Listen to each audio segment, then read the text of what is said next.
আসসালামু আলাইকুম। আশা করি সবাই ভালো এবং সুস্থ আছেন। আলহামদুলিল্লাহ আমিও আপনাদের দয়ায় ভালো এবং সুস্থ আছি। আর সময় বাজতেছে 12টা 30 মিনিট। যদিও আমি বাসা থেকে বেরোছিলাম 9টা 30 মিনিটে। আর যখন বেরোছিলাম তখন কিলোমিটার দেখছিলাম আপনার 33,105 কিলোমিটার। এর আগেও 3টে রাইড মারছি, আর এখন যে রাইডটা মারতেছি এটা হলো 4র্থ নাম্বার রাইড। আর এখন যাচ্ছি আসলে গুলশান 1 থেকে কুড়িল বিশ রোড 200 টাকা। এর আগেও ট্রিপগুলো মারছি, সবগুলো ভালো ভালো ট্রিপই মারছি, ভিডিও করে নেই। সবগুলো আসলে 200 টাকা করে মারছি। তো টোটাল 4টা ট্রিপ, মানে রানিংটা সহ 4টা ট্রিপ মারছি 800 টাকা আর কি।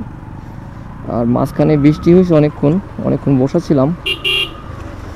আর সকালে বের হয়ে ভিডিও করতে পারি নাই, কারণ তখন আসলে আমার বোনকে কলেজে দিয়ে আসলাম। তো এর জন্য আসলে তখন ভিডিও করে নাই। তো ওই কলেজে নামাই দেওয়ার পর কিছুক্ষণ পরেই একটা রাইড পাই, তখন আসলে ফোনটা সেট আপ করতে পারি নাই, মানে ভিডিও করার জন্য সেট আপ করতে পারি নাই। আর যাত্রীকে বসায় রেখে ভিডিও করা এটা আসলে খারাপ দেখা যায়, মানে যাত্রীকে বাইকে উঠায়া মোবাইল সেট করা এটা খুবই খারাপ দেখা যায়, যার কারণে আসলে ওটা করি নাই। আর 3টে ট্রিপ মারছি, ওগুলো ভিডিও করতে পারি নাই। 3 ট্রিপে 600 টাকা অলরেডি ইনকাম হয়েছে। হ্যাঁ, রানিং চলতেছে একটা, এটাও 200 টাকা আর কি। তো চলেন কুড়িল বিশ রোড গিয়ে কথা বলি আবার।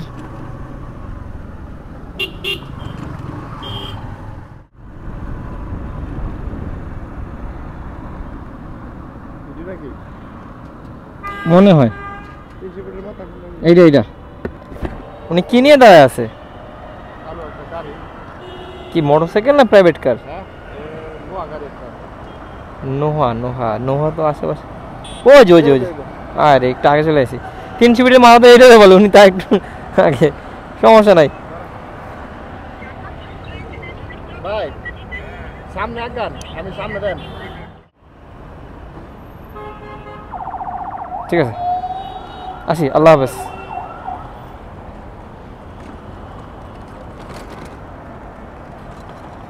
ওকে, তো 4 নাম্বার ট্রিপ তো কমপ্লিট করলাম, এটাও 200 টাকা। তাহলে আজকে প্রত্যেকটা ট্রিপই 200 টাকা করে মারলাম আর কি।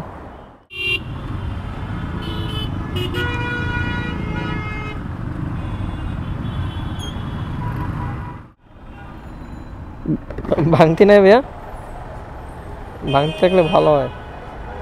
এই যে টাকাটা দাঁড়া, আমি একটু সামনে যাই।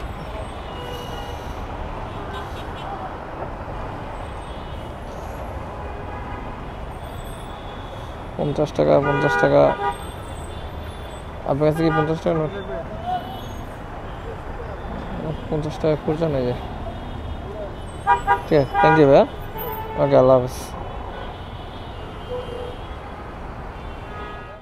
ওকে, রোডে তো অনেক জ্যাম, আর এতক্ষণ বৃষ্টি হচ্ছে যার কারণে ভিডিও করতে পারি নাই। আর লাস্ট ট্রিপ করে মারলাম কুড়িল বিশ রোড।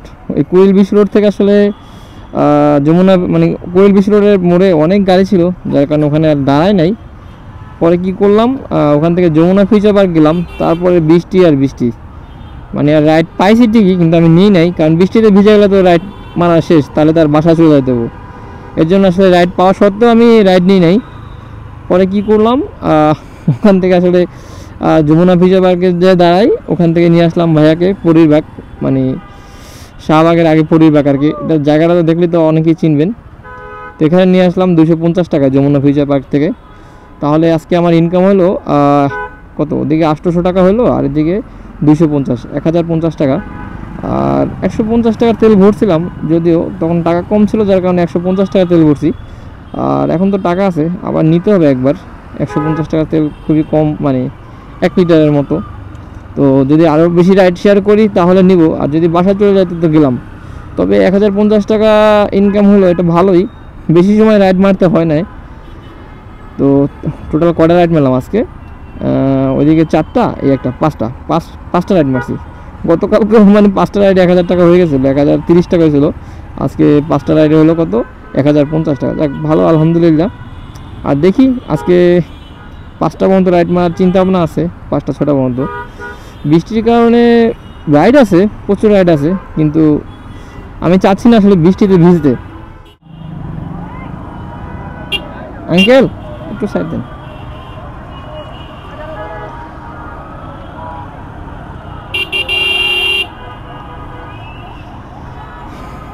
ওকে, তো 6 নাম্বার টিপ নিলাম আমার পিরিরবাগ থেকেই, কারণ বাজার মেট্রো রেল থেকে একটু সামনে, 100 টাকা। তো এখন যে যতগুলো টিপ মারতেছি সবগুলো অফলাইনে টিপ মারতেছি, কারণ আমার হাতে আবার অ্যান্ড্রয়েড ফোন নাই, আর ফোন কিনতে হবে, আবার ফোন নিতে হবে। কারণ ওই যে আগের ফোনটা ছিল, মানে রাশিয়ার জন্য যেটা কিনছিলাম ওটা আসলে সেল করে দিয়েছি, বিক্রি করে ফেলছি। লাভ হয়েছিল যার কারণে বিক্রি করে ফেলছিলাম। আর এখানে 100 টাকা চাওয়ার কারণ রাস্তা বেশি না, কিন্তু রোডে জ্যাম অনেক, কারণ আমার এতটুকু পার হইতে মিনিমাম 20 থেকে 30 মিনিট লাগবে, যার কারণে আপুর কাছে 100 টাকা বলছি, আর 100 টাকায় রাজি হয়েছে। আপু ওই স্টার কাবাবের সামনে তো? আচ্ছা আচ্ছা, সমস্যা, আপনি বললেন, চিনেন তো আপনি, তাই না? আচ্ছা আচ্ছা, ঠিক আছে, বললেন আপনি।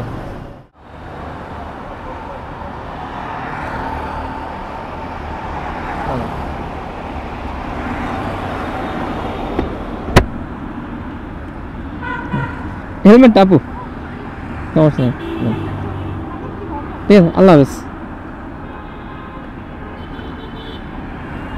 ওকে, তো 6 নাম্বার ঠিক তো কমপ্লিট করলাম। এটা রাস্তা খুবই কম, 2 কিলো হবে মনে হয়, 2 কিলোর মতো। তবে 100 টাকা বলছি, ওই জায়গায় আরও যাত্রী ছিল অনেক, আর জ্যামও ছিল। মাঝে মধ্যে ঢাকা শহরে 2 কিলো রাস্তা যাইতে অনেক টাইম লাগে, তো ভাবছিলাম জ্যাম হবে, কিন্তু জ্যাম তেমন একটা পাই নাই। এটা লাভ হয়েছে, আর 100 টাকার নিচে তো আসলে রাইড দেওয়াও যায় না, এর জন্য 100 টাকায় বলছি, আর 100 টাকায় রাজি হয়েছে। যাক, তাহলে হলো 1150 টাকা। তাহলে আবার 7 নাম্বার টিপ নিয়ে ভিডিওটা কন্টিনিউ করতেছি। ওকে, তো সময় বাঁচতেছে 4টা 33 মিনিট, আর যাচ্ছি পান্থপথ সিগন্যাল থেকে সায়দাবাদ, 200 টাকা। আর এটা টিপ নাম্বার হলো 7 নাম্বার টিপ। লাস্ট টিপ মারলাম কোথায়? পরিরবাগ থেকে কারণ বাজার থেকে আসলে ফার্মগেট গিয়ে দাঁড়াইছিলাম কিছুক্ষণ, তো দুপুরে লাঞ্চ করলাম ওখানে। লাঞ্চ করার পর আসলে ফার্মগেট না দাঁড়ায় আমি পান্থপথ গেছিলাম, পান্থপথ সিগন্যাল থেকে আবার ভাইয়াকে নিয়ে যাচ্ছি সায়দাবাদ। কি কাউন্টারে নামবেন?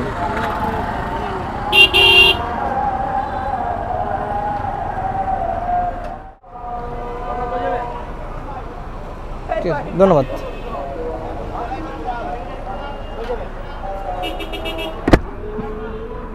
ওকে, তো 7 নাম্বার টিপ তো কমপ্লিট করলাম। পান্থপথ থেকে সায়দাবাদ 200 টাকা। তো চলেন 8 নাম্বার টিপ নিয়ে ভিডিওটা তাহলে কন্টিনিউ করতেছি। মাঝখানে এটার উপর একটা বসাই দেন।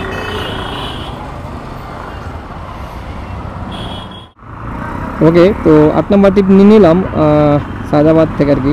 এটা হলো গোলাপবাগ মোড় থেকে যাচ্ছি আবহানী মাঠ।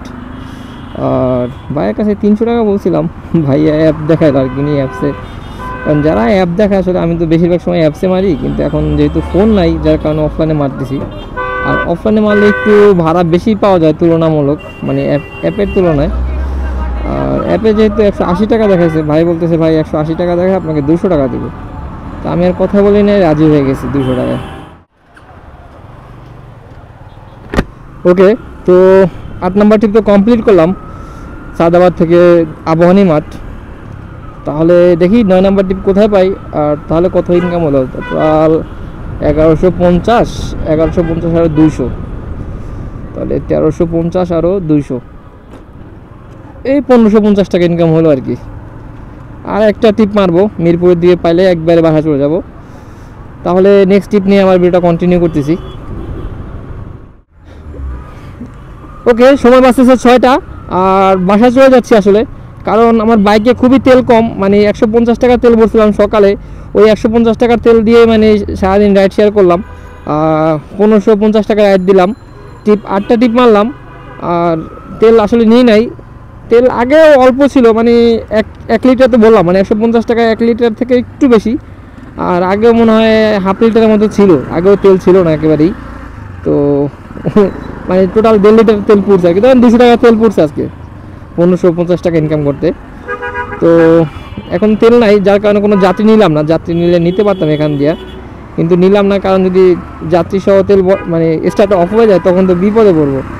যাত্রী শুধু বিপদে ফেলায় লাভ নাই, আমি যদি তেল শেষ হয় আমি নিজেই ঠেলতে পাম্পে যাব। আর পাম্প আসাদ গেটে পাবো, তো আসাদ গেট দিয়ে সোজা মিরপুর চলে যাবো। আজকে আর কোনো রাইড দিব না, 8টায় আজকে এই পর্যন্তই। বন্ধ হয় না, স্টার্ট বন্ধ হয় না, যে তেল ছিল ওই তেলই আসাদ গেট আসতে পারছি, আর আসাদ গেট থেকে তেল নিলাম আর এখন সোজা বাসা চলে যাচ্ছি। আর আজকে ট্রিপ টোটাল 8টা মারছি। লাস্ট যাত্রী যখন ওনাদের নামাইলাম তখন বাসছিল 5টা 50, এরপর আর কোনো ট্রিপ মারি নাই। আর এখন সোজা বাসা চলে যাচ্ছি। আর আজকের হিসাবটা দিয়ে দিই, আর আমি যখন বাসা থেকে বেরোছিলাম তখন ছিল 33,105 কিলোমিটার, আর এখন আছে 33,187 কিলোমিটার। তাহলে কত টোটাল, দেখি যান তাহলে কত হয়, 5 বাদ দিলে ওই তো 82 কিলোমিটার হয় আর কি। 80 কিলোমিটারই ধরেন, 82 কিলোমিটার 80 কিলোমিটার ধরেন, ওটা 80 কিলোমিটারে 1550 টাকা। এর জন্য আসলে আমি কখনো হিসাবটা দিই না, মানে কিলোমিটার হিসাবটা দিই না, কারণ এই হিসাব দেওয়া লাভ কি ভাই, তেল আহামরি ফুরে না, মানে সবসময় তেলের হিসাবই করেন। আর ওই হিসাব করে যদি বাইক কিনেন তাহলে ভাই ভুল করবেন, কারণ এখন ভাই সবারই মানে ইয়ং জেনারেশনের কথা বলতেছি ভাই, যেহেতু আমার বয়স বেশি না একেবারে, আমার মতামতই বলতেছি। কারণ ভাই যারা ইয়ং জেনারেশন আছেন তাদের বলবো ভাই কখনোই ওই মাইলেজের কথা ভাইবা ছোটো গাড়ি কিনেন না ভাই, কারণ টাকাগুলো শুধু নষ্ট করেন না, কয়েকদিন চালানোর পরে মানে আফসোস করবেন, বলবেন আরে কেন ছোটো গাড়ি কিনলাম, 150 সিসি গাড়ি কিনতে পারতাম। মানে 110 সিসি 125 সিসির বাইকের যে দাম, ওই টাকার সাথে সামান্য কিছু টাকা পুরাইলে কিন্তু 150 সিসি বাইক পাওয়া যায়। তো এর জন্যই বলবো সবাই ভাই 150 সিসির নিচে কোনো বাইক কিনেন না। আর কিছু বাইক আছে মানে দেখতে সুন্দর, যেমন টিভিএস রাইডার আছে, তারপরে নতুন আরেকটা ঢুকলো যে হিরোর একটা হিরো এক্সট্রিম 125, ওটাও গাড়িটার মডেলটা অনেক সুন্দর করছে। কয়েকটা গাড়ি আছে লুকিং খুবই ভালো, মাইলেজও ভালো, ওই গাড়িগুলো নিতে পারেন নিলে। আর আজকে তো ইনকাম হলো 1550 টাকাটা বললামই। ওকে, তাহলে আজকে এই পর্যন্তই। সবাই ভালো থাকবেন, সুস্থ থাকবেন, আল্লাহ হাফেজ।